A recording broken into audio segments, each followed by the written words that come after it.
ये सोच रही थी कि कहीं उसका जादू असल में काम नहीं किया। क्या इस लड़के को वाकई उसके छोटे से खेल की ज्यादा परवाह है? जब वह तैयार होता है तो वह सोचती है कि शायद उसने आज अपना मेकअप खराब कर दिया, लेकिन शेन किंग उसे पूरी तरह नजरअंदाज कर देता है और फिर से खेल में लॉग इन करता है। पात्र दिखाई देता है और जब वह अपनी आंखें खोलता है तो वह वापस अराजकता में होता है। ये खेल का सिर्फ दूसरा दिन है, लेकिन पहले से ही 3 लाख खिलाड़ी हैं। शेन किंग के पास वह अल्ट्रा महंगा गेमिंग स्टेशन है, लेकिन यह गेम सस्ते वीआर उपकरणों के माध्यम से भी सुलभ है। यही वजह है कि 1 महीने से भी कम समय में यह गेम 10 करोड़ खिलाड़ियों को पार कर जाएगा। फिलहाल वह लगभग बिना सामान के है, लेकिन कम से कम उसका नया धनुष हाथ में है। उसका आज का लक्ष्य उच्च गुणवत्ता का गियर प्राप्त करना है, और यह केवल तभी संभव होगा जब वह स्तर 20 के बॉस से लड़े। वह एक दुकान में प्रवेश करता है और दुकानदार तुरंत कुछ असामान्य देखता है। आदमी पूछता है कि शेन किंग क्या चाहता है, और हमारा नायक विनम्रता से कहता है कि यहाँ सब कुछ सिर्फ कांसे की बेकार चीजें हैं। दुकानदार की तरफ मुड़ते हुए वह कहता है कि उसे दुकान के खजाने चाहिए। विक्रेता समझाने की कोशिश करता है कि जो कुछ उसके सामने प्रदर्शित है वही सब बिक्री के लिए है। यहाँ खजाने का लेन देन नहीं होता, और भले ही वे शेन किंग के पास उन्हें खरीदने के लिए पैसे नहीं होंगे। लेकिन तभी हमारा लड़का क्रिस्टल सिक्के निकालता है और पूछता है, आदमी क्या सोचता है?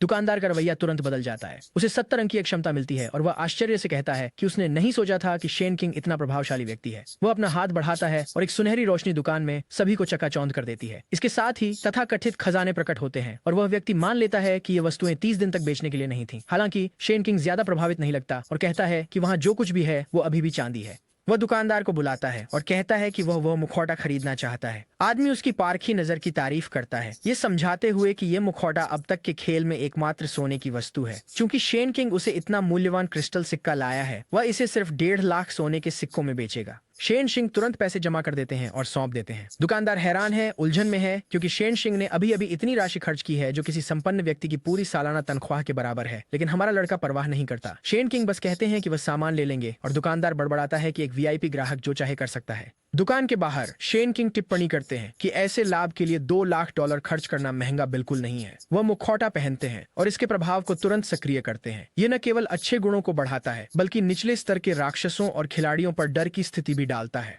वहां घूमते हुए हर कोई उसकी मास्क को देखे बिना नहीं रह सकता, ये सोचकर कि गेम की शुरुआत के लिए यह कितना पागलपन भरा दिखता है। एक टोपी पहने खिलाड़ी दावा करता है कि वह एक स्वर्ण वस्तु नहीं हो सकती जब तक कि शेन किंग कोई धोखे का उपयोग नहीं कर रहा है। अचानक कोई उसके कंधे पर हाथ रखता है और उसे 1 मिनट रुको कहता है। शेन किंग पीछे मुड़ता है।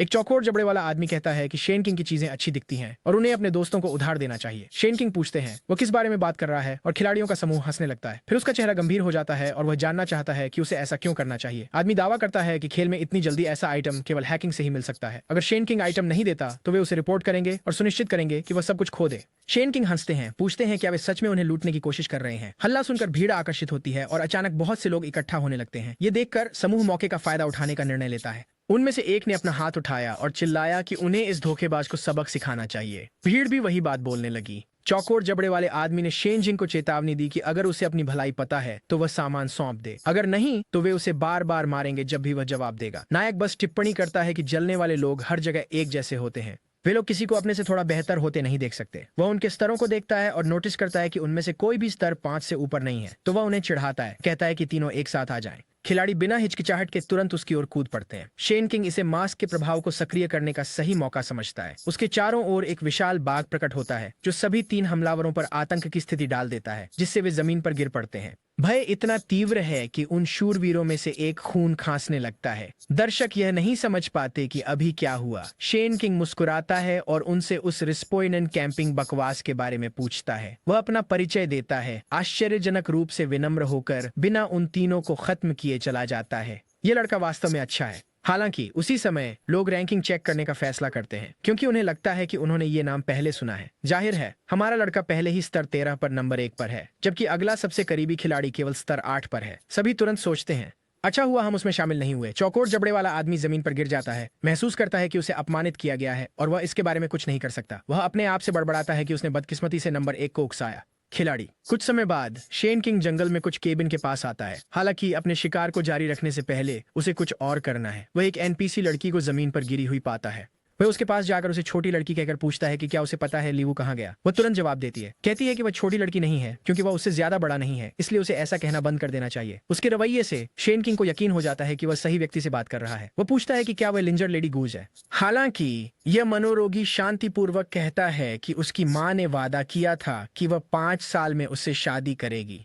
लिंगर पूरी तरह से हैरान है और चिल्लाते हुए दौड़ जाती है कि उसकी माँ ने उसे इस तरह क्यों बेच दिया। उसी समय लेईहू प्रकट होते हैं, पूछते हैं क्या हुआ। उसकी बेटी आंसुओं में उन पर आरोप लगाती है कि उन्होंने उसे उस लड़के के साथ शिकार करने के लिए बेच दिया। शेन किंग हस्तक्षेप करते हैं, खुशी से लेडी गू को बधाई देते हैं, जो उन्हें देखकर आश्चर्यचकित होती है। आप वास्तव में परीक्षा पास कर गए, वह चौंक कर कहती है। शेन किंग मुस्कुराते हुए कहते हैं कि उन्होंने वादा किया था कि जैसे ही वह पास करेंगे वे उन्हें ढूंढने आएंगे। वह एक आदमी है जो उनके शब्द। लेडी हु पूछती हैं कि वह क्या चाहते हैं, चेतावनी देते हुए कि अगर उन्होंने कुछ अनुचित करने की कोशिश की तो वह तुरंत गायब हो जाएंगी। शेन किंग हैरानी से सिर खुजलाते हुए पूछते हैं कि एनपीसी गायब भी हो सकते हैं। ऐसा लगता है कि वह पहला खिलाड़ी है जिसने चीजों को इतनी दूर तक धकेला है। वह उन्हें आश्वस्त करते हैं कि यह कुछ भी अनुचित नहीं है, वह केवल मध्य स्तर के डंगन का नक्शा चाहता है। लिंगर बीच में बोलती है, कहती है कि उनके पास ऐसा कुछ नहीं है। शेन किंग कंधे उचका देता है और कहता है कि अगर ऐसा है तो उसे कुछ प्रभावशाली दिखाना होगा। वह एक घूंसा मारने के लिए आगे बढ़ता है और लेडी बू स्वाभाविक रूप से पीछे हट जाती है। हालांकि जब वह अपनी आंखें खोलती है, शेन किंग एक विशाल क्रिस्टल दिखा रहा है। ये गुप्त डंगन तक पहुंच के लिए भुगतान है। लेडी गू और लिंगर दोनों क्रिस्टल को देखती हैं। उनकी आंखों में दिल जैसे उतर आते हैं और उनकी प्रसन्नता 50 अंकों से बढ़ जाती है। लिंगर लगभग लार टपकाते हुए पूछती है कि क्या यह सचमुच बड़े वाले के लिए है। हालांकि शरारती बेटी पहले उसे पकड़ लेती है, उसकी सुंदरता की तारीफ करते हुए और उसे बड़े भाई के रूप में धन्यवाद देती है। लेडी को उसका पीछा करती है, उसे डांटते हुए कहती है कि वह अभी इस चीज की जरूरत के लिए बहुत छोटी है। दोनों झगड़ने लगते हैं और लिंगर घोषणा करती है कि यह उनके 5 साल बाद विवाह के लिए एक विवाह उपहार होना चाहिए। शेन किंग को नहीं पता कि ये पागल महिलाएं क्या बात कर रही हैं और वह मध्य स्तर के डंगोरन का नक्शा मांगते हैं। लेडी कुसाई सहमत होती हैं, लेकिन उसे चेतावनी देती हैं कि नक्शा और 20 दिन तक उपलब्ध नहीं होना था। हालांकि वह जोड़ती है, चूंकि आपने इतनी उदार भुगतान की पेशकश की है, मैं एक अपवाद बना दूंगी। वह समझाती हैं कि गांव के मुखिया ने नक्शा केवल उन लोगों को जारी करने की अनुमति दी है जो कठिन चुनौतियां स्वीकार करते हैं। अंत में लिंगर बोलती है, कहती है कि उसे पता है कि गांव के मुखिया का घर कहां है और वह शेन किंग को वहां ले जाएगी। दूसरी तरफ एक महिला आराम कर रही है, ये सोचते हुए कि कितना आरामदायक है। ये महिला गांव की मुखिया है और स्पष्ट रूप से एक खतरनाक शख्सियत है। वह एक बिल्ली समान सुंदरता है जिसके तीखे आंखें और एक अस्थिर करने वाली आभा है। अचानक वह देखती है कि कुछ आ रहा है। यह लिंगर है जो उसके गोद में गिरकर कहती है कि कोई उसे ढूंढ रहा है। गांव की मुखिया जो किसी वजह से जोश में है पूछती है कि यह व्यक्ति कौन है। अचानक शेन किंग प्रकट हो जाता है, उसके सामने बैठा और सीधे मुद्दे पर आ जाता है। वह कहता है कि उसे मध्य स्तर के काल कोठरी का नक्शा चाहिए। गांव की मुखिया कहती है कि उसे जागने और वास्तविकता का सामना करने की जरूरत है। स्तर 13 पर उसकी कोई संभावना नहीं है, उसे स्तर 20 पर वापस आना चाहिए। लेकिन इस लड़के के पास कितने इन क्रिस्टल्स हैं। बिना किसी हिचकिचाहट के शेन किंग उसकी ओर एक और क्रिस्टल फेंकता है। वो उसे देखता है, उसकी अभिव्यक्ति नरम हो जाती है और पूछता है, क्या तुम सच में मुझे खरीदने की कोशिश कर रहे हो? तुम्हें पता नहीं मैं कौन हूँ? मैं गांव की मुखिया हूँ। वह एक नाटकीय जोजो पोज मारती है और घोषणा करती है कि वह एक धर्मात्मा व्यक्ति है। यही कारण है कि वह इस पद पर बनी हुई है, इतनी धर्मपरायण कि वह इस क्रिस्टल को स्वीकार कर लेंगी क्योंकि शेन किंग इतने अच्छे इंसान है। लिम्बर ने कहा कि अगर मुखिया सच में इतनी दयालु है तो उन्हें क्रिस्टल बेबी को वापस कर देना चाहिए। शेन किंग मुस्कुराते हुए क्रिस्टल अपनी जेब में रख लेते हैं और फिर से मध्यम स्तर का नक्शा मांगते हैं। गांव की मुखिया जोर देती है कि तहखाना स्तर 20 से नीचे के किसी के लिए आत्महत्या है। खिलाड़ी के अनुभव के खातिर वह इसे उसे नहीं दे सकती। शेन किंग फिर पूछते हैं कि अगर वह अपनी ताकत साबित कर दें तो क्या होगा। मुखिया अप्रभावित लगती है और सवाल करती है कि क्या वह सच में ऐसा चाहते हैं। खड़ी होकर वह कहती है कि वे एक समझौता करेंगे। अगर वह अपनी ताकत साबित कर सकता है तो नक्शा उसका होगा। मैं इसे कैसे साबित करूं? शेन किंग पूछते हैं। प्रमुख बताते हैं कि हर साल गांव पर भेड़ियों के झुंड द्वारा हमला किया जाता है। खिलाड़ी आमतौर पर गांव की रक्षा करने में मदद करते हैं, लेकिन कोई भी समस्या का समाधान करने में सफल नहीं हुआ है क्योंकि कोई भी सफेद भेड़िया राजा को नहीं मार सकता। यदि तुम इसे मार दो और मुझे इसकी वस्तु लाकर दो तो हम बात करेंगे, वह कहती है। सिस्टम ये कार्य प्रदान करता है, चेतावनी देता है कि कठिनाई कठिन है। निश्चित रूप से शेन किंग तुरंत स्वीकार कर लेता है। वह खड़ा होता है, उसे बताता है कि नक्शा तैयार रखे क्योंकि वह जल्द ही वापस आएगा। अचानक लिंगर उसका हाथ पकड़ लेती है और जोर देती है कि वह उसके साथ आएगी। वह कहती है कि वह उसकी रक्षा कर सकती है। हालांकि शेन किंग बस उसे कहते हैं कि वह बेवकूफी बंद करे और अपनी मां के पास लौट जाए, लेकिन लड़की जोर देती है, कहती है कि वह गांव की रक्षा करना चाहती है और व्हाइट वुल्फ किंग को मारना चाहती है। शेन किंग गांव के मुखिया की ओर मुड़कर पूछते हैं कि क्या वह इस पागल लड़की को संभालेंगी या नहीं। अचानक सिस्टम अपडेट होता है और घोषणा करता है कि मिशन में अब एक अतिरिक्त शर्त है, आपको सुरक्षा करनी होगी। लिंगर वह विश्वास नहीं कर सकता कि इस बच्चे ने अभी उसका मिशन बदल दिया। वह उसे चिपक जाती है, कहती है कि वह उसे छोड़ने नहीं देगी और वह पूछता है कि क्या वह बंदर तो नहीं है। अचानक वह बच्चे की तरह लात मारने और झूलने लगती है। शिकायत करती है कि उसे अकेले रोमांच पसंद नहीं है। चूंकि उसे मिशन के लिए उसकी रक्षा करनी है, वह अनिच्छा से मान जाता है। कुछ समय बाद वे जंगल में चलते हैं। लिंगर उसके पीछे छिपती है, कहती है कि यह जगह डरावनी लगती है। अचानक वे एक झाड़ी के पीछे से आवाजें सुनते हैं। शिशुन किंग कहता है कि वह इसे देखेगा, जबकि लिंजर डर के मारे कांप रही है। एक समूह एडवेंचरर्स ऊंट के सिर काट रहे हैं। शिशुन किंग पास आता है और भेड़िए की मान का रास्ता पूछता है। समूह में लेवल 5 से 7 के बीच के खिलाड़ी होते हैं और उनका नेता जवाब देने से इनकार करता है, कहता है कि वे यहाँ शिकार कर रहे हैं और किसी और को अंदर नहीं आने देंगे। भ्रमित होकर शिशुन किंग पूछता है कि वे किस बारे में बात कर रहे हैं। नेता अपनी बांह पर लाल सांप के टैटू की ओर इशारा करता है और पूछता है कि क्या उसने कभी सबसे मजबूत गिल्ड के बारे में नहीं सुना। अनुवाद कुछ गलत लगता है क्योंकि वह आदमी फिर अपनी गिल्ड को ग्रीन स्नैक कहता है। शिशुन किंग उतने ही भ्रमित दिखते हैं जितना हम हैं। एक और खिलाड़ी आगे बढ़ता है और दावा करता है कि यहाँ तक कि भैंस का क्षेत्र भी उनका है। अगर शिशुन किंग इनमें से किसी भी जगह पर खेती करना चाहते हैं तो उन्हें शुल्क देना होगा या वापस मुर्गियां मारने जाना होगा। फिर वह आदमी लिंगर की ओर इशारा करता है और पूछता है क्या वह गुप्त खोज वाली एनपीसी है। शेन किंग जवाब देने से इनकार कर देता है और उनके अक्षम स्तर वृद्धि के तरीकों का मजाक उड़ाता है। दूसरा खिलाड़ी पलटकर कहता है कि शेन किंग मूर्ख है क्योंकि उसे यह नहीं पता कि भेड़िए कमजोर हैं लेकिन बेहद सुरक्षित हैं, जिससे पूरे दिन उनका शिकार करना संभव हो जाता है। इसी बीच लिंगर शेन किंग की चादर के पीछे छिपी रहती है। अचानक वह किसी चीज की ओर इशारा करती है और कहती है कि कुछ आ रहा है। शेन किंग ऊपर देखता है और समूह के पीछे एक काली आभा उभरती हुई देखता है। खतरा समझकर वह लिंगर को पकड़ता है और सुरक्षा के लिए कूद जाता है। वे एक पेड़ की शाखा पर उतरते हैं जबकि समूह हंसता है, उसका मजाक उड़ाते हुए कि वह भाग गया। एक ने ताना मारा, शेन सिंह तो बस यही सोच रहा है कि वे पास के मौजूदगी को न देखकर कितने बेवकूफ हैं। अचानक एक तरल लिंगर के सिर पर टपकता है। जब वह ऊपर देखती है तो वह एक विशाल भेड़िए को देखती है जिसका मुंह खुला हुआ है और डर के मारे चिल्लाती है। उसकी प्रतिक्रिया करने से पहले भेड़िया झपट्टा मारता है और वह पल भर में गायब हो जाती है। समूह पीछे मुड़कर देखता है और केवल लड़की के पैर देखता है। घबराकर नेता चिल्लाता है कि सभी भागो, लेकिन भेड़िया उन्हें इतनी आसानी से भागने नहीं देगा। एक पल में जीव गायब हो जाता है और एक खिलाड़ी की पीठ पर फिर से प्रकट होता है। हर तरफ से भेड़िए हमला करते हैं और समूह एक एक करके मरने लगता है। सफेद भेड़िए का राजा प्रकट होता है, स्तर 20 के साथ 4000 एचपी। शेन सिंह तुरंत देखता है कि बॉस के पास कई चालें हैं। वह भेड़िए की गति की जांच के लिए एक तीर खींचता है, लेकिन लिंगर्स अचानक उसे रोक देता है। क्या गलत है? हाँ, लिंगर्स समझाते हैं कि वह अभी इससे लड़ नहीं सकता। लगता है कि भेड़िया कुछ महसूस करता है और दूरी में तेजी से भाग जाता है। शेन सिंह लिंगर और ताओ के साथ नीचे कूदते हैं, कहते हैं कि वह उसका पीछा करेगा। एक बार फिर वह उस पर जोर देती है कि वह वहीं रुका रहे। वो बताती है कि बॉस इसलिए आया क्योंकि समूह ने क्षेत्र में बहुत सारे भेड़ियों को मार डाला। अगर वह इस स्थिति में उसका ध्यान आकर्षित करता है तो वह निश्चित रूप से मर जाएगा। उसे पहले पूरी तैयारी करनी होगी। शेन सिंह इसे अजीब पाता है लेकिन उस पर भरोसा करने का फैसला करता है। अचानक लिंगर एक नक्शा निकालता है और समझाता है कि यह मान तक का एक स्वचालित मार्ग है। शेन सिंह पूछता है, तुमने इसे पहले क्यों नहीं दिखाया? वह मुस्कुराती है और कहती है, तुम्हें मुझे अपनी टीम में रखना पसंद आने लगा होगा। एक सिस्टम संदेश फिर एक विकास के बारे में पॉपअप होता है। लिंगर शेन सिंह की इन्वेंट्री में दस्ताने की प्रशंसा करती है, उसे सुंदर कहती है और पूछती है ये क्या है। शेन सिंह कहता है कि यह कुछ अविश्वसनीय है और वह कुछ समय के लिए प्रभावित रहेगी। वह अपनी एल्फ रक्तरेखा को उन्नत करने की कोशिश करता है लेकिन सिस्टम इसे अस्वीकार कर देता है, ये कहते हुए कि रक्तरेखा पहले से ही पूरी तरह विकसित हो चुकी है। खैर, कोशिश करना तो बनता था। वह धीरे से बुदबुदाता है, थोड़ी शर्मिंदा होकर। उस विकल्प के असफल होने पर वह अपने भूत कौशल को विकसित करने का निर्णय लेता है। अपनी बांह बढ़ाकर वह इसे पहली बार सक्रिय करता है। उसके पीछे एक अजीब नीली ऊर्जा संघनित होने लगती है। अचानक पूरी तरह से पानी से बना उसका एक ताकतवर संस्करण दिखाई देता है और जमीन पर गिर जाता है। जैसे ही वह इसे करता है, वह क्लोन को 7 एरो रंग स्किल का उपयोग करने का आदेश देता है। क्लोन हमले की तैयारी शुरू करता है और शेन किंग जल्दी से उसे इंतजार करने के लिए कहता है। इस बात की पुष्टि करना चाहता है कि यह संभव है भी या नहीं। क्लोन को उसकी क्षमताओं का उपयोग करते देख शेन किंग को एहसास होता है कि यह स्किल कितनी उपयोगी है। फिर उसके मन में एक जंगली विचार आता है। वो क्लोन को विकसित कौशल सक्रिय करने का आदेश देता है। उसकी आश्चर्यपूर्ण बात यह है कि क्लोन वास्तव में ऐसा करता है और एक सूचना पॉपअप होती है। हालांकि शेन क्विंग की क्षमताओं के विकसित होने के बजाय वह आत्मा कौशल खुद विकसित हो जाता है। शेन क्विंग पूरी तरह से सकते में है, संदेश को अविश्वास से देख रहा है। यह काम कर गया। विकास मना लागत को कम करते हुए नुकसान को बढ़ाता है।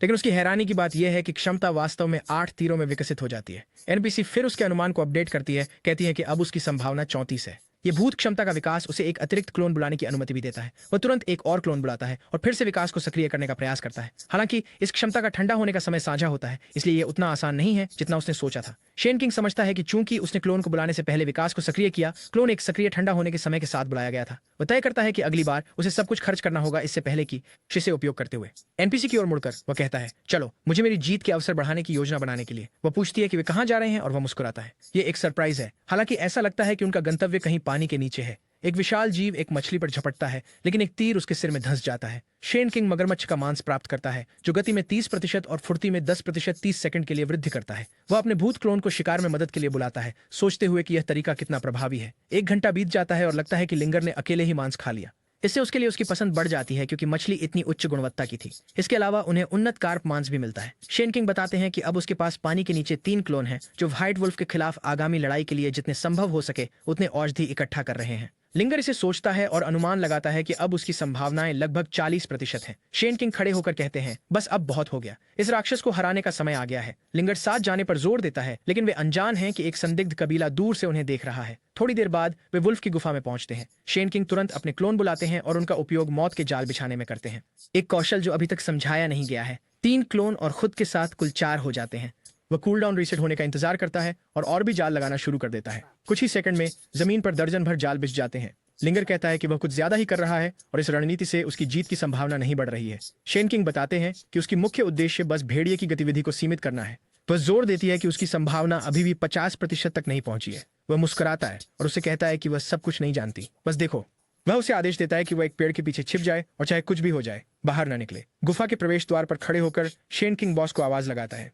आज्ञाकारी सफेद भेड़िया राजा तुरंत बाहर आता है और उसकी ओर दौड़ता है। शेन सिंह आत्मविश्वास से बड़बड़ाता है कि भेड़िया उसके जाल में फंसने के लिए तैयार है। हालांकि भेड़िया अचानक रुक जाता है, हवा में सूंघता है और उस पर एक पल के लिए घूरता है, फिर राजा की ओर मुड़ जाता है। अब उसे एहसास होता है कि बॉस उसकी अपेक्षा से ज्यादा चालाक है। वह धक्का देता रहता है और भेड़िए को डरपोक कहकर बाहर लाने की कोशिश करता है, जबकि लिंगर दूर से देखती है, जैसा कि वह देख रही है और जानना चाहती है कि वह क्या कर सकता है। कोई उसके पीछे से आता है और उसे ढक लेता है। अचानक सिस्टम चेन सिंह को सूचित करता है कि एक जाल सक्रिय हो गया है। वह भ्रमित है क्योंकि भेड़िया अभी तक प्रवेश द्वार से नहीं गुजरा था। पीछे देखते हुए उसे याद आता है कि उसने पिछले हिस्से में कुछ जाल लगाए थे। इससे पहले उसने मुड़कर देखा कि खिलाड़ियों का एक समूह लिंगर को बंधक बना रहा है। वह लात मारती है और चिल्लाती है कि उसे जाने दे। 2 खिलाड़ी फंदों के बारे में शिकायत करते हैं और अपने नेता से उन्हें जल्दी से नष्ट करने के लिए कहते हैं। उसी क्षण चेन सिंह प्रकट होता है और मांग करता है कि वे उसे छोड़ दें। लिंगर चिल्लाती है कि वे उसे छोड़ दें वरना उसका भविष्य का पति उन्हें पीटेगा। नेता रुकता है, अचानक शक में पड़कर पूछता है कि लड़की की उम्र कितनी है। चेन सिंह विश्वास नहीं कर पाता कि यह लड़की उसे ऐसा अजीब नाम दे रही है। लिंगर अपने पति से उसे बचाने के लिए चीखती रहती है, जिससे चेन सिंह पूरी तरह से उलझन में पड़ जाता है। यहाँ तक कि खलनायक भी हंसने लगते हैं, चेन सिंह को खेल का सबसे घृणित आदमी कहकर। नेता चेन सिंह से पूछता है कि क्या उसे पता है कि यह क्षेत्र उनकी टीम का है। चेन सिंह कंधे उचकाकर कहता है कि उसने सुना था कि यह क्षेत्र ग्रीन स्नेक गिल्ड का है। नेता पूछता है कि क्या वह पागल है जो इसे जानते हुए भी यहाँ आने की हिम्मत करता है। फिर वह पहले उनके गिल्ड सदस्यों पर हुए हमले में शामिल होने का आरोप लगाता है। पास आकर वह जानना चाहता है कि क्या चेन सिंह का इससे कोई लेना देना है। चेन सिंह इनकार करता है, कहता है कि उनकी टीम के साथ ही जवाब देने पर उनसे पूछ ले। नेता मुस्कुराते हुए कहता है कि उसे विश्वास नहीं है कि चेन सिंह जैसा डरपोक उसके गिल्ड सदस्यों को हरा सकता है। शेन किंग संघर्ष से बचने की कोशिश करता है, ये जानते हुए कि अगर लिंगर मर जाती है तो उसका मिशन असफल हो जाएगा। नेता उसे दबाव में डालता है, पूछता है कि वह यहाँ क्या कर रहा है। शेन सिंह सहजता से जवाब देता है कि वह बस इधर उधर घूम रहा है। लेकिन नेता हंसता है, पूछता है कि क्या शेन किंग उसे बेवकूफ समझता है। वह जानता है कि इस क्षेत्र में सबसे शक्तिशाली जीव पास में रहता है और उसके सभी पुरस्कार हैं उसके गिल्ड। शेन किंग सोचने लगता है कि क्या इन लोगों को हराना आसान नहीं होगा। अचानक उसके दिमाग में एक बेहतर विचार आता है और वह एक प्रस्ताव देता है। अगर तुम लिंगर को जाने दोगे, वह कहता है, तो मैं तुम्हें दिखाऊंगा कि बॉस कहाँ है। नेता हंसता है और पूछता है कि शेन किंग खुद को क्या समझता है जो उनसे सौदा करने की कोशिश कर रहा है। तभी एक लड़की अचानक आगे आती है और नेता का परिचय यांग चेंग तीसरे युवा के रूप में कराती है। मास्टर वह शेन किंग को चेतावनी देती है कि यांग चेंग गेम में 27वीं सबसे मजबूत स्थान पर है और उसे कुछ सम्मान दिखाना चाहिए। शेन किंग को अचानक याद आता है कि उसके परिवार के पास यांग चेंग की पारिवारिक कंपनी में 40% शेयर है। यहाँ तक कि यांग चेंग के पिता भी इससे उनके प्रति शिष्ट रहते हैं। इसे ध्यान में रखते हुए शेन किंग मुस्कुराता है और यांग चेंग से कहता है कि उसने उसके बारे में पहले सुना है। यांग चेंग अपने सीने को फुलाते हुए कहता है। हालांकि शेन किंग हंसता है और जवाब देता है कि उसे स्थिति को और बढ़ाने में कोई दिलचस्पी नहीं है। वह अपना हाथ उठाता है और जोड़ता है। यांग चेंग खुशी से घोषणा करता है कि वह और उसकी उच्च स्तरीय टीम सबसे पहले उस प्राणी का शिकार करेंगे। उत्साहित होकर पूरी टीम गुफा की ओर दौड़ पड़ती है। लिंगर को पकड़ने वाला व्यक्ति उसे शेन किंग की बाहों में डाल देता है। कह रहे हैं कि अब उनके पास करने के लिए बड़े काम है, लेकिन वे बाद में उनके साथ मामला निपटाएंगे। हालांकि शेन किंग और लिंगर पहले से ही जानते हैं कि इन लोगों के पास कोई मौका नहीं है। न केवल उन्हें बॉस का कोई अंदाजा है, बल्कि वे पूरी तरह से तैयारी से बाहर हैं। सबसे बुरी बात यह है कि वे सीधे उस फंदे में फंस रहे हैं जो शेन किंग ने पहले बिछाया था। 1 सेकंड के भीतर पूरी टीम जाल में फंस जाती है। अनजान नेता वहां खड़ा है और बॉस को देख रहा है। जब वह हमला करने की तैयारी करता है तो उसे अभी भी नहीं पता कि वह किसके खिलाफ है। उसके पीछे का जादूगर कहता है कि कमजोर बिंदु का पता चल गया है, लेकिन यह स्तर 20 की प्राणी है। यांग शांग सभी से कहता है कि घबराए नहीं, क्योंकि वह वहां है और वह आत्मविश्वास से भरा हुआ दिख रहा था, क्योंकि उसने विशाल परसेकर के लिए एक प्रतिभा खरीदी थी। यहाँ बंद हो गया है और वह आदमी ताकतवर हो जाता है। उसके शरीर से ऊर्जा का एक क्लोन निकलता है और बढ़ने लगता है। विशाल परसेकर का पैसिव आक्रमण शक्ति को 150% बढ़ा देता है। यह एक कौशल था जिसके बारे में नायक ने कभी सुना भी नहीं था। जमीन से लिंगर पूछती है, क्या वह सच में मिशन छोड़ने जा रहा है? लेकिन वह कहता है कि जल्दबाजी मत करो और पहले उन्हें थोड़ा गड़बड़ करने दो। इस बीच यांग चेंग के दोस्त उसे बस शुभकामनाएं दे रहे हैं। वह आत्मविश्वासी था, सोचते हुए कि चाहे बॉस कितना भी बड़ा हो, था जिस प्रतिभा का वह उपयोग कर रहा था उसके साथ हारने का कोई सवाल ही नहीं था, क्योंकि एक ही बार में उसका मरना असंभव था और उसे पार्टी के समर्थन का आज सिलो उन्होंने इस पर फिर वह बॉस की तरफ बढ़ता है पहले हमला करने के लिए, लेकिन बॉस अचानक आगे आकर उसके सीने में वार करता है। शेन किम इस बात से प्रभावित था कि बेचारा लड़का टिक नहीं पाया। यहाँ तक कि विश्लेषण के साथ वह जल्दी से देखता है कि राक्षस के हमले ने 800 नुकसान किया और प्रतिक्रिया समय 0.7 सेकंड था। इसी बीच अनभिज्ञ यांग चेंग के पास 80 एचपी बचते हैं। बेचारा आदमी कचरे की तरफ फेंका जाता है और जमीन से टकराते ही विस्फोट कर देता है। ये देखते हुए उसके बाकी समूह के लोग घबराहट में भागने लगते हैं, जबकि नायक उन्हें भागते हुए देखता है और सोचता है कि वे सच में बेकार मूर्ख हैं। अचानक बॉस ऊपर की तरफ दहाड़ता है और कुछ भेड़िए गुफा से बाहर निकलते हैं। भागते हुए पार्टी के सदस्य जल्दी से समझ जाते हैं कि उनका पीछा किया जा रहा है। बेखबर लड़की बॉस को बचाना चाहती है, लेकिन लड़का कहता है कि यह पागलपन है क्योंकि उसका उस राक्षस के खिलाफ कोई मौका नहीं है। वह वापस जाने की इच्छा से हिचकती है, लेकिन लड़का आगे भागता है, कहते हुए कि अगर वह चाहती है तो पीछे रह सकती है। वह मुड़कर बॉस से माफी मांगता है, लेकिन तभी उसे पता चलता है कि कोई राक्षस की ओर जा रहा है और सोचता है कि यह पागल कौन है।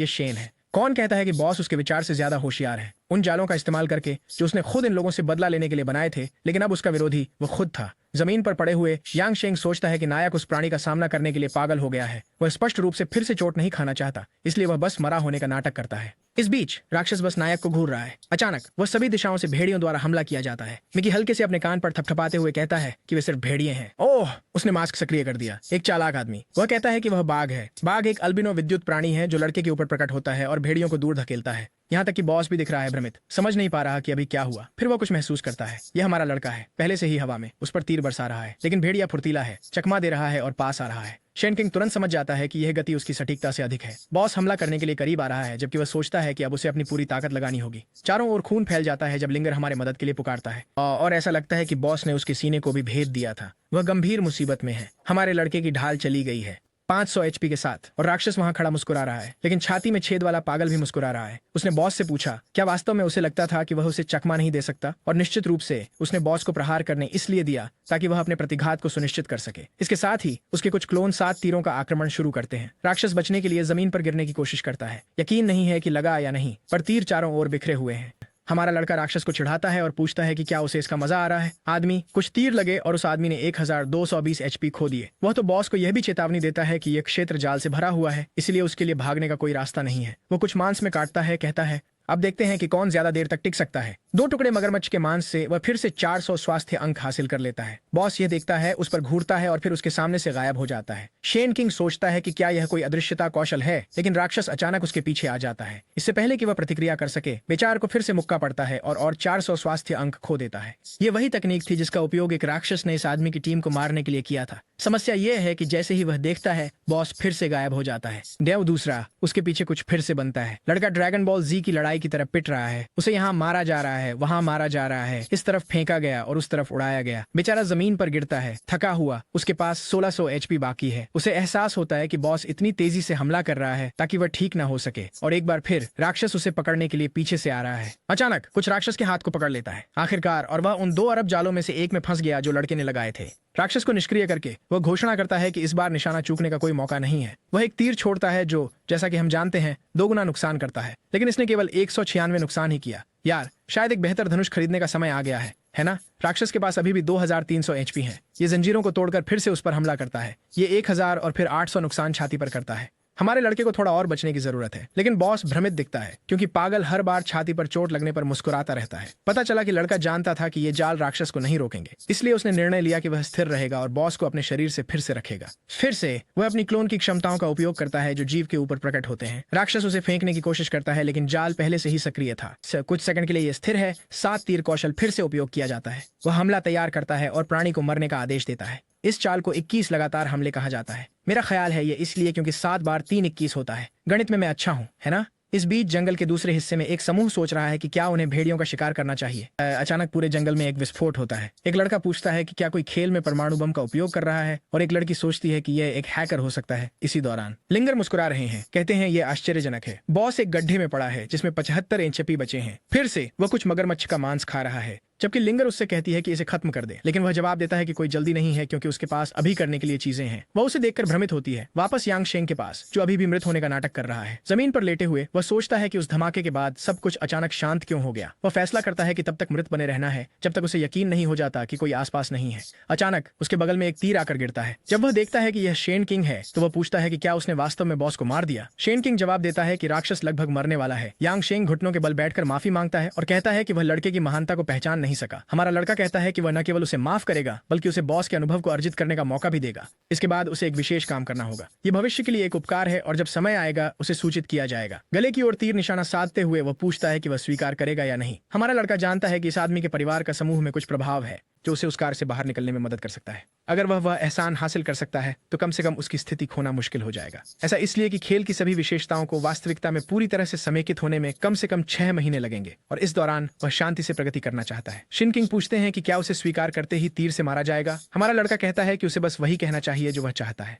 उसे बिना महत्वाकांक्षा वाले लोगों के साथ मोलभाव करना पसंद नहीं है, क्योंकि यह जानना मुश्किल होता है कि वे क्यों बने रहना चाहते हैं। यांग शांग जवाब देता है कि चूंकि वह इसे अच्छी तरह समझता है, वह इसे छुपाएगा नहीं। वह ग्रीन स्नेक गैंग का नेता बनने और अपनी स्थिति सुरक्षित करने के लिए सहायता चाहता है। नायक हंसता है और हमला करने की तैयारी करता है। सुनहरी ऊर्जा चारों ओर से विकीर्ण होने लगती है और तीर बॉस पर छोड़ा जाता है। प्राणी मर जाता है और वह कहता है कि सौदा पूरा हो गया। जाहिर है उसने एक आदमी के साथ अनुभव साझा करने पर सहमति जताई। यांग छेंग उसका धन्यवाद करते हुए कहता है कि वह हमेशा उसकी एक मदद का कर्जदार रहेगा, लेकिन हमारा लड़का बस जवाब देता है कि उसे भाई कहना बंद करो, क्योंकि वे इतने करीबी नहीं है। वह उसे चेतावनी देता है कि अगर उसने उसका नाम किसी चीज में घसीटा तो वह उसके लिए शुभकामनाएं देगा। यांग छेंग कसम खाता है कि वह कभी ऐसा काम नहीं करेगा और वादा करता है कि वह उसके प्रति हमेशा वफादार रहेगा। हमारा लड़का फिर लिंगर को बुलाता है और कहता है कि जाने का समय है, लेकिन जाने से पहले वह शेन किंग से कहता है कि जब समय आएगा तब उसे सूचित किया जाएगा। दोनों को जाते हुए देखकर शेन किंग खुद को ठीक करता है, कहते हुए कि वह सुनिश्चित करेगा कि भविष्य में वह एहसान चुकाए। थोड़ी देर बाद वह इस धूर्त NP.C पर गुस्से में उबल रहा है, जो शायद उसकी शादी के प्रस्ताव को स्वीकार करने की बात कर रहा है। वह उस पर चिल्लाता है, कहता है कि वह न केवल फाइलों का बना एक NPC है बल्कि एक बच्चा भी है, तो वह बकवास करना छोड़ दे और उसकी नजरों से दूर हो जाए। लेकिन वह गुस्सा हो जाती है और उसकी गर्दन पर काट लेती है। वह उसे हटाता है और सोचता है कि इस पागल किरदार को किसने डिजाइन किया। फिर वह उसे दूर जाने के लिए कहता है, क्योंकि वह लूट की चीजें चेक करना चाहता है। उसे जो चीजें मिली उनमें से एक सफेद भेड़िए की पैंट थी। जब तक उसकी स्वास्थ्य पूरी थी उसकी गति 100% बढ़ गई थी। जैसे ही उसने वस्त्र पहना उसे तुरंत महसूस हुआ कि उसकी गति उड़ने जैसी है। इसके अलावा उसे भेड़िए के पंजे मिले, जो एक हत्यारा वर्ग का हथियार था। उसने एक सफेद भेड़िए की खाल भी खरीदी। उसे पता है कि इसका उपयोग एक मिशन पूरा करने के लिए किया जाता है और यह वास्तव में मूल्यवान लगता है। इसके साथ ही उसने भेड़िए के साथियों को बुलाने की क्षमता प्राप्त की। अकेले खेलने वाले व्यक्ति के लिए यह बिल्कुल सही था, इसलिए वह इसे तुरंत सीख लेता है। बाकी लूट में कुछ सोना, क्रिस्टल और उपयोग की जाने वाली वस्तुएं शामिल थीं। इस बीच प्रिय महिला गू सोचती हैं कि वे अभी तक क्यों नहीं लौटे। वह शिकायत करती हैं कि यह गांव के मुखिया की गलती है कि उसने एक बच्चे को एक आदमी के साथ छोड़ दिया। लेकिन फिर वह कुछ देखती हैं और साइड में देखकर देखती हैं कि वे दोनों लौट आए हैं। लिंगर दौड़कर उसका हाथ पकड़ती है, कहती है कि उसे हमारे लड़के ने बचाया। शेन किंग भेड़िए की खाल उछालता है। ये रहा जो उसने मांगा था। मुखिया मुस्कुराता है और कहता है कि उसने कभी नहीं सोचा था कि वह इस योग्य होगा। वह स्पष्ट रूप से एक साधारण व्यक्ति नहीं है। वह एक गर्म असहज स्वभाव के साथ हड़बड़ा जाती है और कहती है कि यह ठीक है। वह एक स्क्रॉल निकालती है और समझाती है कि यह क्षेत्र स्तर 20 से 40 का है, तो वह शायद वहां मर जाएगा। लेकिन यह भी एक बड़ी मौका है, क्योंकि वह क्षेत्र अन्य खिलाड़ियों से मुक्त है। मतलब वह अकेले फॉर्म कर सकता है। वह बस स्क्रॉल ले लेता है और उसे चिंता न करने के लिए कहता है। लिंगर पूछती है कि क्या वह पहले ही जा रहा है। हमारा लड़का पूछता है कि क्या वह उसके पीछे लगी रहना चाहती है। उसी समय उसकी माँ उसे पकड़ लेती है और उसे कहती है कि उसकी बेटी से ऐसे बात करना बंद करे। लड़की विरोध करती है, कहती है कि वह उसके साथ जाना चाहती है। लेडी गू मुड़ती है और उससे कहती है कि चूंकि उसके पास नक्शा है तो वह शायद पहले ही चला जाए। वह जवाब देता है कि उसने नक्शा एक बेहद दुर्लभ वस्तु के बदले प्राप्त किया है, इसलिए उसे लगता है कि उसके साथ धोखा हो रहा है। नेता उस पर उसका फायदा उठाने की कोशिश करने का आरोप लगाती है। शेन किंग कहता है कि उसे पता है कि उसके जैसी लोगों को थोड़े दबाव की जरूरत होती है। वो अपनी उंगली उठाता है, एक सुनहरी रोशनी बनाता है और पूछता है कि क्या वास्तव में यही इनाम है जिसका वह हकदार है। वह जवाब देती है कि वह कौशल रख सकता है और वह धन्यवाद कहते हुए कहता है कि अब यह समझ में आता है। ये एक महाकाव्य कौशल था, एक शक्तिशाली हमले के लिए। वह हमले को 7 सेकंड तक चार्ज कर सकता था, जिससे अधिक बड़े क्षेत्र में अधिकतम नुकसान हो। वह जश्न मनाता है, ये कहते हुए कि उसे हमेशा पता था कि उसके पास छुपा हुआ खजाना है। अगला दृश्य उसे एक सुनहरा तीर चलाते हुए दिखाता है। आधे समुद्र को चीरते हुए वह प्रभावित है कि अब उसकी क्षमताएं कितनी दूर तक पहुंच सकती हैं। वह फिर प्रमुख को धन्यवाद देता है और लिंगार्ड को बताता है कि वह जा रहा है। वह उसे हल्की सी मुस्कान देता है और उसे बड़ा होने को कहता है। वह अपनी गति बढ़ाने की क्षमता सक्रिय करता है और भाग जाता है। गरीब लड़की चिल्लाते हुए रह जाती है कि उसका दिल नहीं है। अगले दृश्य में वह एक समुद्र के सामने खड़ा है जिसे सबर्ब कहा जाता है। वह स्क्रॉल निकालता है और जमीन पर कुछ प्रकट होता है। कहीं पर एक पूरा शहर बनता है। पता चलता है कि स्क्रॉल शक्तिशाली है। वह इस शहर को रॉय के रूप में पहचानता है और जानता है कि यहाँ बहुत सारी अच्छी चीजें हैं। अपनी पिछली जिंदगी में उसने देर से शुरू किया और गायों को मारने में काफी समय बिताया। जब तक वह इस शहर तक पहुंचा तब तक कोई अच्छे क्वेस्ट या आइटम नहीं बचे थे। लेकिन सबसे महत्वपूर्ण बात यह है कि जब आप स्तर 40 तक पहुंचते हैं तो यह शहर आपको एक मिशन देता है कि कुछ विशेषताएं असली दुनिया में वापस लाएं। एक बार जब ऐसा हो जाता है तो ताई और केई को उससे दोगुना दर्द सहना पड़ेगा। लेकिन वहां जाने से पहले उसे अपनी इन्वेंट्री साफ करनी है। वह नीलामी घर जाता है जहां कई खरगोश कान वाली परिचारिकाएं काम कर रही हैं। घूमते हुए वह देखता है कि खेल उसके पिछले जीवन की तरह ही भीड़ भरा हो रहा है। एक स्वस्थ बनी लड़की पास आती है और पूछती है कि क्या वह कुछ नीलाम करने आया है। वह उसे एक टेबल पर ले जाती है और समझाती है कि वे उसके द्वारा बेची गई हर चीज के मूल्य का 10% लेंगे। वह पूछती है कि क्या वह चाहता है कि नीलामी की गई वस्तुओं पर उसका नाम हो, लेकिन वह कहता है नहीं। जैसे ही वह मंच के पास पहुंचता है कोई घोषणा करता है कि आइटम 188 आ गया है।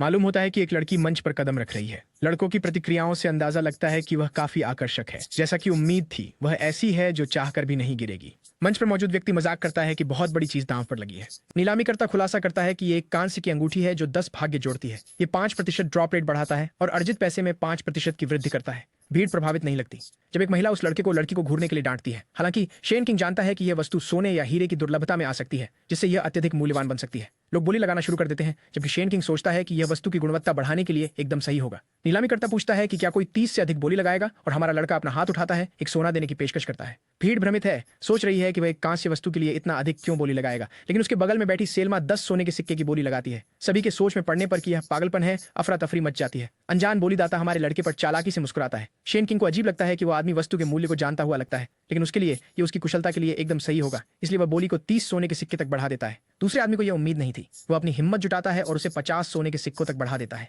नीलामीकर्ता मजाक करता है कि उसके ग्राहक कितने मांगलिक हैं। टोपी वाला आदमी हमारे लड़के से कहता है कि वह हार मान ले, क्योंकि जब पैसे की बात आती है तो वह कभी नहीं हारता। लेकिन तभी शेन किंग फिर से अपना हाथ उठाता है और वह आदमी स्तब्ध रह जाता है। वह देखता है कि शेन किंग ने 100 सोने के सिक्कों की बोली लगाई है।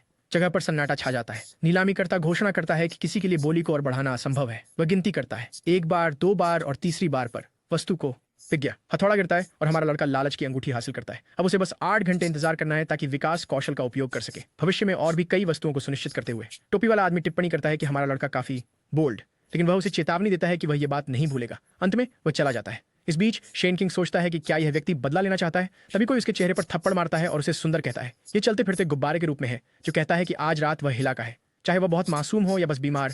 वह पूछता है कि इसका क्या मतलब है। इंसान फ्लोटी कहता है कि अगर उसने रिंग पर इतना खर्च किया है तो इसका मतलब है कि वह हिला को भी उपहार के रूप में चाहता है। जाहिर है ये नीलामी की एक विशेषता है जिसे वह नहीं जानता था। वह अपना हाथ उसके सीने पर रखती है और कहती है कि चिंता मत करो, भले ही यह सिर्फ एक इन गेम अनुभव है, ये वास्तविकता से बेहतर होगा। यहाँ उन्हें किसी चीज की चिंता करने की जरूरत नहीं होगी। शेन किंग सोचने लगते हैं कि हो सकता है टोपी वाला व्यक्ति अंगूठी के बारे में कुछ नहीं जानता और केवल इस तीव्र घटना के पीछे था। वह हिला को दूर धकेलते हैं और कहते हैं कि यद्यपि उसकी काया बुरी नहीं है, वो बाद में उनका अनुसरण कर सकती है। वो उनका धन्यवाद करती हैं और कहती हैं कि वह इस अनुभव की प्रतीक्षा कर रही है। लेकिन जब एक आदमी हमारे लड़के के पीछे आकर उसे पुकारता है तो उसकी अभिव्यक्ति बदल जाती है। आदमी कहता है कि शेन किंग के पास कुछ अच्छे आइटम हैं और पूछता है क्या वे उन्हें लेना चाहता है।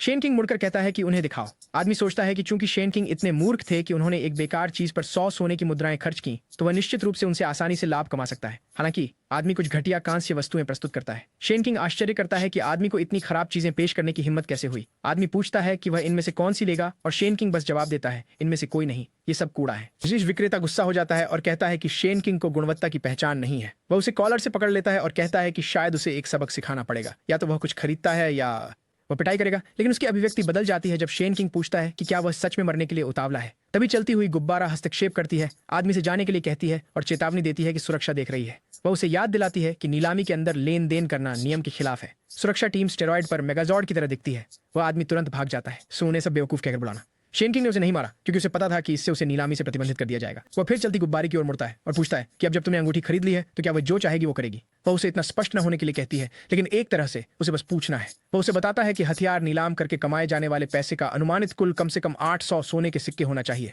भ्रमित होकर वह पूछती है कि क्या वह चाहता है कि वह केवल रात को नीलामी में रहे। वह स्पष्ट करता है, कहते हुए नहीं, वह वास्तव में चाहता है कि वह अपनी खूबसूरती का उपयोग करके वस्तुओं को अधिक मूल्य पर बेचे।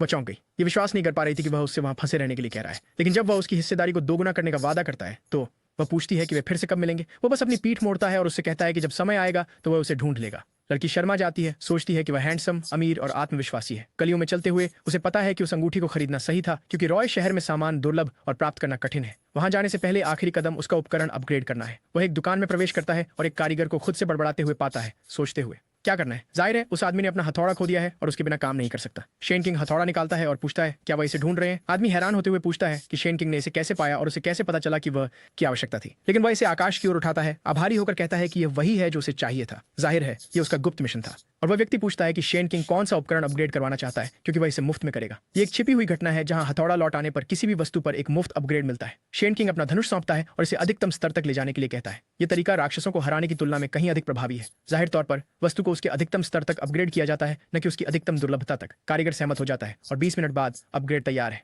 पूरा। यांग शेंग उसका धन्यवाद करता है और निरीक्षण करने के लिए कहता है। कारीगर कहता है कि धनुष अब स्तर 10 पर है और इसकी कीमत 20 स्वर्ण सिक्के होगी। शेन किंग कहता है कि स्तर 10 ठीक है, क्योंकि वह जल्द ही एक बेहतर खरीदने वाला है। अगले ही पल हम जंगल में हैं। रॉय शहर में स्तर 60 तक के जीव होते हैं, जिससे यह काफी खतरनाक बन जाता है। सुरक्षा के लिए वह वहां जाने से पहले अपनी विकास कौशल के कूल डाउन का इंतजार करने का निर्णय लेता है। उसे यह नहीं पता कि कोई झाड़ियों से उसे देख रहा है। अचानक एक तीर उसकी ओर आता है। वह मुड़ता है और तीर उसके चेहरे को छूता है। वह समझता है कि यह बहुत करीब था और लगभग उसके सिर को लगा। छायाओं में छिपा आदमी टिप्पणी करता है कि शेन किंग वास्तव में उल्लेखनीय है। बेशक ये वही व्यक्ति है जो स्वीकार करता है कि उसने उम्मीद नहीं की थी कि शेन किंग इससे बच जाएगा। शेन किंग उसे बताता है कि यह एक गलतफहमी है, वो केवल चाहता था कि वस्तु। लेकिन आदमी जवाब देता है कि अब बहुत देर हो चुकी है। शेन किंग पूछता है कि वह यहाँ क्या कर रहा है। आदमी सीटी बजाता है और पूरी टीम अंधेरे से बाहर आती है। शेन किंग कुछ असामान्य नोटिस करता है। वे चलते गुब्बारे को पकड़ लेते हैं। वह पूछता है कि उन्होंने ऐसा क्यों किया, क्योंकि उसके पास अभी भी उसके लिए काम था। टोपी वाला आदमी कहता है कि अगर शेन किंग ने 100 सोने के सिक्के खर्च किए तो उसके पास अपने दोस्तों के साथ साझा करने के लिए और भी बहुत कुछ होना चाहिए।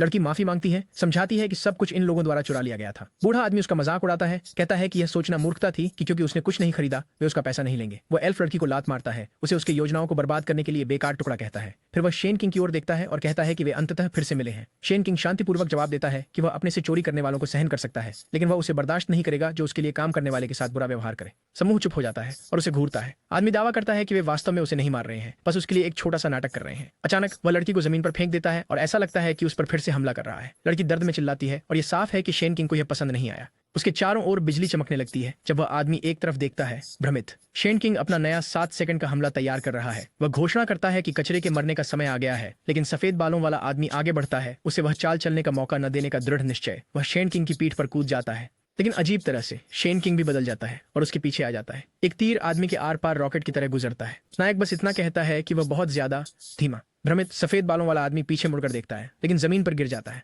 दूसरे दो अब डरे हुए पूछते हैं कि उसने उनके साथी के साथ ऐसा कैसे किया, लेकिन शेन किंग बस अपनी उंगलियां चटकाता है और उनकी ओर इशारा करता है। वे हैरान नजर आते हैं जब तक कि अचानक उसका प्रतिरूपण नजर आता है। दोनों तरफ से तीर आते हैं, उन्हें काटते हुए। उनके दोनों शरीर जमीन पर निःशक्त होकर गिर जाते हैं। टोपी वाला आदमी ताली बजाते हुए कहता है कि उसने ऐसे ताकतवर इंसान से उम्मीद भी कुछ कम नहीं की थी जितना कि शेन ने प्रतिक्रिया। वो व्यक्ति अपना परिचय शिबुजा के रूप में देता है, ये बताते हुए कि शेन किंग पर हमला करने वाले लोग वह केवल तुच्छ मोहरे थे। वह यह भी बताता है कि उसने शेन किंग पर जासूसी की और यह पता लगाया कि वह केवल स्तर 15 का है। शेन किंग अनमने ढंग से कहता है कि सीधा मुद्दे पर आओ। फिर शिबुजा पूछता है कि क्या वह नंबर 1 खिलाड़ी केओ है वांग है। शेन किंग इसकी पुष्टि करता है। तुरंत शिबुजा 70 टुकड़े और चोरी किया हुआ सोना वापस कर देता है। वह कदम करीब आता है, दोस्ती करना चाहता है और हाथ बढ़ाता है। वह एक गठबंधन बनाने और एक नया गिरोह बनाने का प्रस्ताव रखता है। अपनी संयुक्त शक्ति के साथ उसने कहा वे इस दुनिया पर प्रभुत्व जमा सकते हैं और जो चाहे उसे प्राप्त कर सकते हैं। शेन किंग बस जवाब देते हैं कि वह ऐसी चीजों में रुचि नहीं रखते। शिबुजा पूछता है कि वह क्या चाहता है और शेन किंग जवाब देता है कि यह तो स्पष्ट होना चाहिए, वह बदला लेना चाहता है। शिबुजा चौंक जाता है और पीछे हटने लगता है, ये कहते हुए कि अगर शेन किंग का मन बदलता है तो वह कभी भी उसे संपर्क कर सकता है। लेकिन जब वह जाने वाला होता है, शेन किंग पूछता है कि वह कहां जा रहा है। एक तीर उड़ता है, शिबुजा की चादर को फाड़ते हुए उसे लड़खड़ाते हुए छोड़ता है।